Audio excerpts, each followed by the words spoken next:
ওমরার শুরু থেকে শেষ পর্যন্ত কি কি কাজ করতে হয় যদি দয়া করে একটু বলতেন। ওমরার কাজগুলো খুব বেশি না, আমরা মনে করি ওমরা অনেক জটিল কোনো কাজ।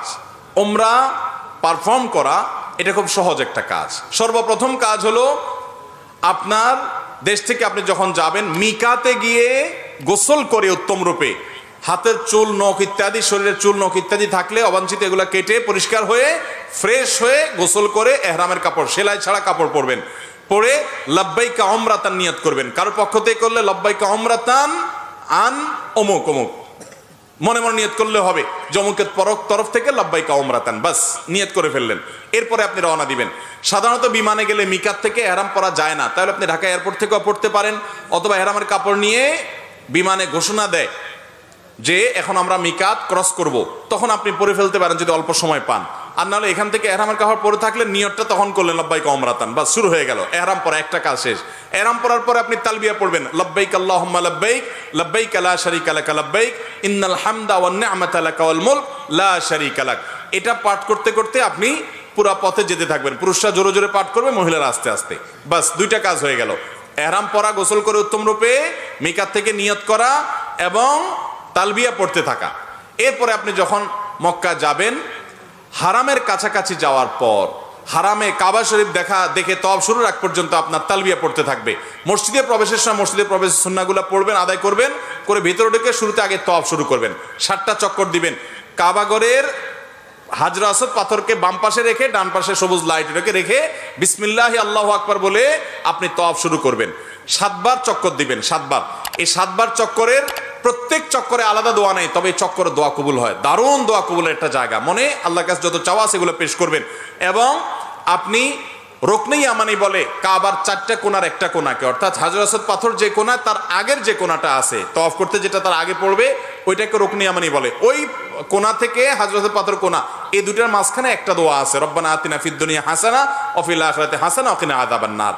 আর যেহেতু এটা আপনার তওয়াফে জিয়ারা বলে, এটা প্রথম তওয়াফ, অতএব ওমরার তওয়াফ, এই জন্য আপনি এহরামের কাপড় পুরুষরা ডান পাশের বগলের নিচ দিয়ে বাম পাশে কাঁধের উপরে ফেলবেন। এটা করবেন। এটা করে আপনি এই তওয়াফটা শেষ করবেন। এবং প্রথম চক্করগুলো, প্রথম কয়েকটা চক্কর আপনি জোরে দিবেন, একটু জোরে জোরে দৌড়াবেন প্রথম 3টা চক্কর। এরপরে বাকি চক্করগুলো আপনি স্বাভাবিক থাকবেন। তো এই যে তওয়াফ 7টা দিবেন আপনি, প্রত্যেকবার হাজরতের পাথরের কাছে আসলে হাত দিয়ে ইশারা দিয়ে আল্লাহু আকবার বলবেন, বাস। আবার আপনি দোয়া করতে থাকবেন, এভাবে 7 চক্কর দিবেন। তওয়াফ করা শেষ, আপনি মাকাম ইব্রাহিমকে সামনে রেখে অথবা হারামের যে কোনো জায়গায় দাঁড়িয়ে 2 রাকাত সালাত পড়বেন। প্রথম রাকাতে সূরা কাফিরুন, দ্বিতীয় রাকাতে সূরা কুল হুয়াল্লাহ। আর এই নামাজের আগে সম্ভব হলে কাবা ঘরের যে চৌকাট মুলতাজাম বলে ওইটা ধরে আপনি আল্লাহর কাছে দোয়া করবেন। এরপরে 2 রাকাত নামাজ পড়লেন, পড়া শেষ, জমজমের পানি পান করে আপনি সাফা মারওয়া সাই করবেন। প্রথমে সাফা পাহাড়ে যাবেন এবং পড়বেন যে ইন্নাস সাফা ওয়াল মারওয়াতা মিন শাআইরিল্লাহ ফামান হাজ্জাল বাইতা ওয়াতামারা ফালা জুনাহা আলাইহি আন ইয়াতাওয়াফা বিহিমা। পুরো আয়াত পড়তে না পারলে ইন্নাস সাফা ওয়াল মারওয়াতা মিন শাআইরিল্লাহ এটুকু পড়লেও চলবে, যে সাফা এবং মারওয়া আল্লাহর নিদর্শনের অংশ।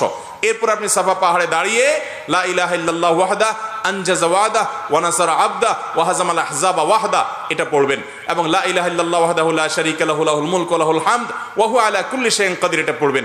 এরপর আপনি কিবলার দিকে ফিরে 2 হাত তুলে, ওই যে কাবা শরীফের দিকে ফিরে 2 হাত তুলে মন খুলে দোয়া করবেন। দোয়া কবুলের জায়গায় সাফা পাহাড়। সাফা পাহাড় থেকে নবী সাল্লাল্লাহু আলাইহি ওয়াসাল্লাম সর্বপ্রথম ইসলাম প্রকাশ্যে প্রচার শুরু করেছেন, সেই স্মৃতি বিজড়িত জায়গা। আপনি দোয়া করবেন। এটা ইব্রাহিম আলাইহিস সালাম এবং ইসমাঈল আলাইহিস সালাম এবং মা হাজারার স্মৃতি বিজড়িত জায়গা। যাই হোক, সাফা পাহাড়ে দোয়া করার পর এরপরে আবদাউ বিমা বাদা আল্লাহ হবি, আল্লাহ সাফার নামে আগে শুরু করছেন, তো আমি এখান থেকে সাই করা শুরু করছি। হেঁটে যাবেন হলো কোথায়? মারওয়ায়। মারওয়া যাইতে মাঝখানে 2টা সবুজ লাইটের জায়গা পড়বে, ওখানে পুরুষে একটু জোরে হাঁটবেন, বাস এটুকু। এবং এই সাইর সময় আপনি জিকির আজকার তাসবিহ তেলাওয়াত করতে পারেন। তওয়াফের সময় ওযু থাকতে হবে, সাইর সময় ওযু না থাকলেও হয়ে যাবে, কিন্তু ওযু থাকলে ভালো। এবং তওয়াফ সাইয়ের মধ্যে ওযু ছুটে যায়, ওযু করে এসে আবার যেখান থেকে ছুটছে ওখান থেকে আবার কন্টিনিউ করতে পারবেন। মারওয়া পাহাড়ে চলে গেলেন, সেখানে গিয়ে আবার ওই যে কাবার দিকে ফিরে সাফা পাহাড়ে যা যা করেছেন ঠিক একইভাবে সবগুলো করবেন এবং দোয়া করবেন। ওখান থেকে আবার আপনি সবগুলো দোয়া পড়বেন। ওখান থেকে আবার আপনি সাফা পাহাড়ে আসবেন। তাহলে সাফা থেকে মারওয়া গেলেন একটা চক্কর, মারওয়া থেকে আবার আসলেন আরেকটা, আবার গেলেন আরেকটা, এভাবে মোট 7টা চক্কর দিতে হবে। সাফায় শুরু হবে, মারওয়া গিয়ে শেষ হবে।